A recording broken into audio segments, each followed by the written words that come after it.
मोटापा बीमारियों का घर होता है और उसकी वजह से हमें बहुत सारी प्रॉब्लम्स का सामना भी करना पड़ता है।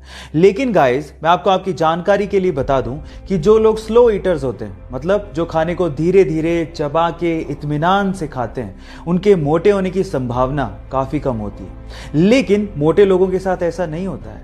मोटे लोग, आपने कभी गौर किया हो तो वो बहुत ज्यादा फास्ट खाते हैं, चबा के नहीं खाते। इस वजह से उनके मोटापे की प्रॉब्लम और ज्यादा बढ़ते जाती है।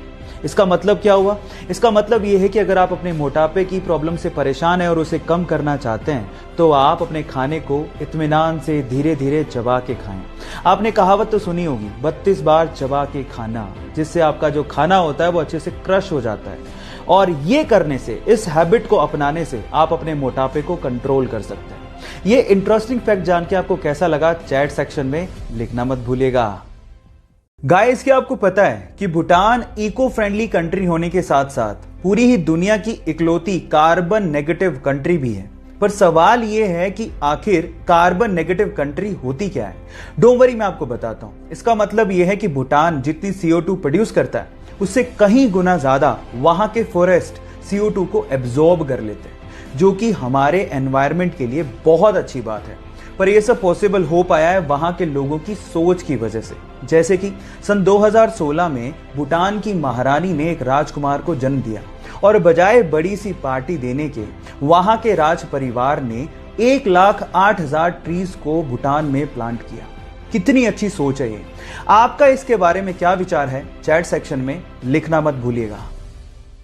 आप लोगों ने अपनी साइंस की किताबों में एटम के बारे में ये तो पढ़ा होगा कि एटम के 3 बेसिक पार्टिकल्स होते हैं, इलेक्ट्रॉन, प्रोटॉन और न्यूट्रॉन। लेकिन इंटरेस्टिंग स्टोरी है इनकी डिस्कवरीज को लेके। इलेक्ट्रॉन की डिस्कवरी सन 1897 में सर जे थॉमसन ने अपने कैथोड रे ट्यूब एक्सपेरिमेंट से की थी। उसके ठीक 12 साल बाद उन्हीं के स्टूडेंट रदरफोर्ड ने गोल्ड फॉइल एक्सपेरिमेंट से प्रोटॉन को न्यूक्लियाई में डिस्कवर किया था। और फिर उसके बाद सन 1932 में रदरफोर्ड के स्टूडेंट जेम्स चैडविक ने न्यूट्रॉन को डिस्कवर किया था। मतलब ये तीनों एक दूसरे के स्टूडेंट थे। और मजे की बात ये थी कि इन तीनों को अपनी डिस्कवरीज के लिए नोबेल प्राइज भी दिया गया था। क्या ये फैक्ट आपको पहले से पता था? और अगर नहीं पता था तो चैट सेक्शन में लिखना मत भूलिएगा। हुंडई दुनिया की सबसे बड़ी कार मैन्युफैक्चरिंग कंपनीज में से एक है। आप लोगों ने इसका लोगो तो देखा ही होगा, लेकिन क्या आप इस लोगो का मतलब जानते हैं? शुरू में तो ये सिर्फ एक लेटर H की तरह दिखता है, जो कि शायद आपके हिसाब से हुंडई को रिप्रेजेंट करता होगा, लेकिन इसका एक हिडन मतलब भी है। उसमें 2 लोग एक दूसरे का हाथ यूं पकड़ के खड़े हैं, जिसमें से एक है कस्टमर और दूसरा है हुंडई का रिप्रेजेंटेटिव। और वहां पर यह बताने की कोशिश की जा रही है कि कस्टमर और हुंडई के बीच में ट्रस्ट और सेटिस्फेक्शन का एक रिलेशनशिप है। क्या इस हिडन मतलब को इससे पहले तक आप लोग जानते थे? और अगर नहीं जानते थे तो चैट सेक्शन में लिखना मत भूलिएगा। गाइस, आप लोगों ने लोयन, टाइगर, इन सब स्पीसीज के बारे में तो सुना होगा, लेकिन क्या आपने कभी लाइगर के बारे में सुना है? Liger, LIGER। अब आप लोग कहोगे कि ये क्या है? डोंट वरी, मैं आपको बताता हूं। जब एक मेल लोयन और एक फीमेल टाइगर आपस में क्रॉस ब्रीडिंग करते हैं तो उससे जो ब्रीड पैदा होती है उसे लाइगर कहते हैं।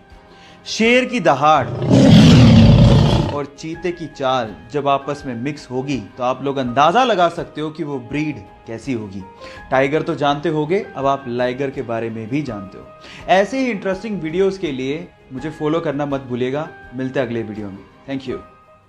गाइस, एक बहुत ही इंटरेस्टिंग फैक्ट बताता हूं। अमेरिका के आर्कनसास में एक डायमंड की माइन है जो कि पब्लिक के लिए ओपन है। मतलब यह कि वहां पे कोई भी जा सकता है, डायमंड को ढूंढने की कोशिश कर सकता है, और अगर डायमंड मिल गया तो वो डायमंड उसका। इस माइन का नाम है crater of diamond state park, जो कि 911 एकड़ में फैला हुआ है। सुबह 8 बजे खुलता है, लेकिन उसके लिए एक टिकट लगती है लगभग $8 की, यानी कि 570 रुपए के करीब। और वहां पर आपको डायमंड कैसे खोजा जाता है वो भी सिखाया जाता है। यह अकेली इकलौती ऐसी माइन है जो कि पब्लिक के लिए ओपन है। जब 1972 में से खोला गया था, तब से लेके आज तक 30,000 से ज्यादा डायमंड यहां पर लोगों ने खोज निकाले हैं। यह इंटरेस्टिंग फैक्ट आपको जान के कैसा लगा? चैट सेक्शन में लिखना मत भूलिएगा।